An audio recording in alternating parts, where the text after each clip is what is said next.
Hello everyone, and once again welcome back to World of Slot Car / Hobby World, depending on where you watch this video. I am once again back here in the good old cow stable, or if I should be more exact, the rebuilt cow stable, where I have set up several slot car tracks. And in my last episode I just gave you a quick rundown and tour of the entire room, but today we're going to be a bit more specific because I am working on the final preparations for Le Mans 2025, where we're going to be racing on one of these tracks. So I have made sure that everything was set up and ready to go today. And last time I didn't present it with the screens turned on, so I just wanted to show you this. This is my HK Apocalypse track. It is completely scratch built, and I just recently finished this 3D printed part here where I can place the wireless keyboard for the controls of the entire system and software. Up here we have the screen, and as you can see I just set up a fictive race, just sort of like a test, and in the center screen we have the race progress. On the left screen we have the entire progress of a tournament, event, so on. So all drivers will be standing over there, so you can see exactly how you're progressing, how you're doing in the final tournament. And on the right screen we have the on deck, who's going to race next. This was just a test, so on the on deck will usually feature two drivers by name, of course. So this is the HK Apocalypse track. I have installed lights and it looks really cool in the dark. There is still lots of work to be done. Need to add some detailing on the ground to make it look more realistic, like sand. Need to add some explosions and flames that's on fire, and paint a lot of stuff up. So this is going to be completely covered in terrain and small details and features, people and so on. But so far I'm very happy with it. This is the race coordinator software running using a couple of light sensitive photo transistors down there to register when a car passes the start finish line, and it works flawlessly.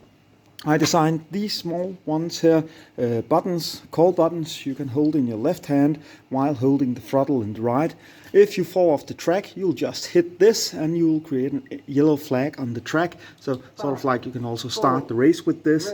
So now it will begin again. And it's set up so when a driver falls off the track, he will be penalized and his car won't be able to race for the first 3 seconds.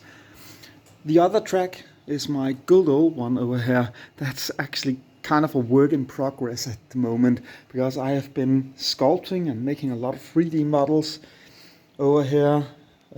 That is my own design, and then 3D printed and painted up. A lot of them. There is some board down here, some buildings, but I haven't connected anything here.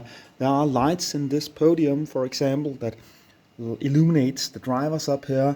There is light coming from the bottom down over the cars here, so it looks really cool. And I'm very happy about these 3 grid girls here. They were one of my first homemade designs made in a blender. And then of course the rest of the track right now, it's more or less of a mess. It looks okay. It drives very well. It's a very fun racetrack to drive, but it needs a lot of work before I'll call it finished. So tomorrow for Le Mans we'll probably drive this Apocalypse track over here. And then I just got this street race track here set up. As you can see, it's very bare on the background there.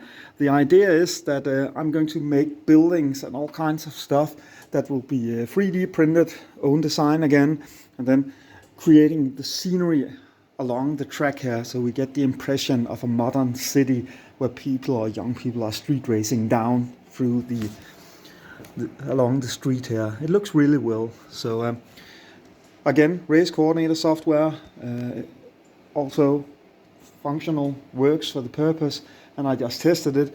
I made the same upgrade with the mount for the keyboard, and then a couple of controllers there, so everything just runs smoothly. So all of these tracks are operational and ready to run, but we will be racing on this one for Le Mans, and it looks really incredible in the dark because it illuminates itself, this track. It took a lot of work installing all of these small LEDs.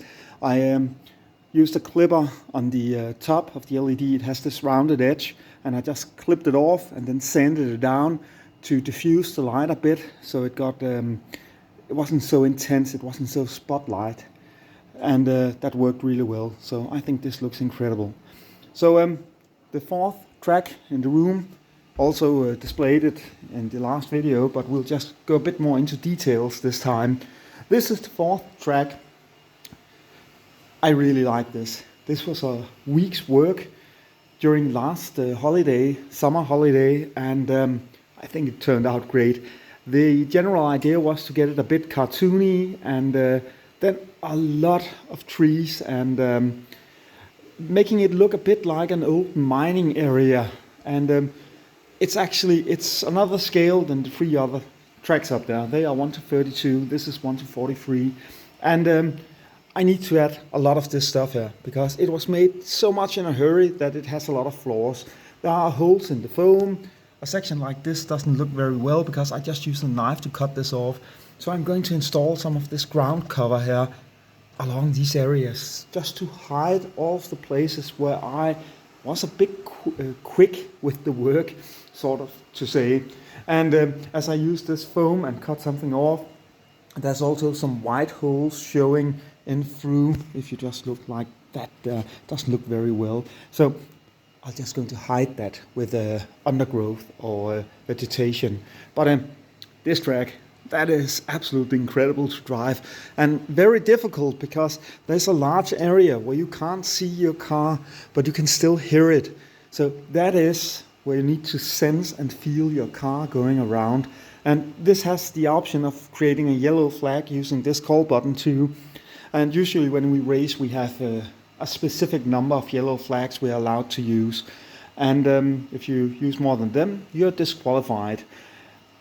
The idea here is that you can't see your car. So when you drive through that tunnel down there, and until it leaves around here where you get visual on your car again, you need to sense and feel the car, maybe even drive a bit slower just to be completely safe. And if your car doesn't show up over here, you will of course need to push that yellow flag button, or you could just take a chance and run fast through it and hope for the best. Anyway, I think it's a nice strategic concept of the track. My wife hates it. I really love the idea that you are not having visual on your car for just a bit of the circuit. Generally, the layout allows you to see your car almost everywhere except that part of the track, and I think that works really well. So anyway, that was a quick tour, more detailed tour of my tracks. There is still lots to be done. I need to connect the wires for all of these. I have around 2 to 3 hours before Le Mans tomorrow, so I might consider just connecting the wires for the podium over here, for that small kiosk over there, and for this VIP tower, and then for the grandstand over here, and they will make some light, and I also need to make some track light for this circuit, but we'll take that later. So just see how far I get. Anyway, we're not going to be racing on this tomorrow, so but it still looks pretty cool. Also runs the 3-screen setup over here, so I think that turned out well. Hope you enjoyed the video, that it has inspired you, and thank you all for watching. Looking forward to Le Mans tomorrow, so hope you are too. Happy racing, everyone.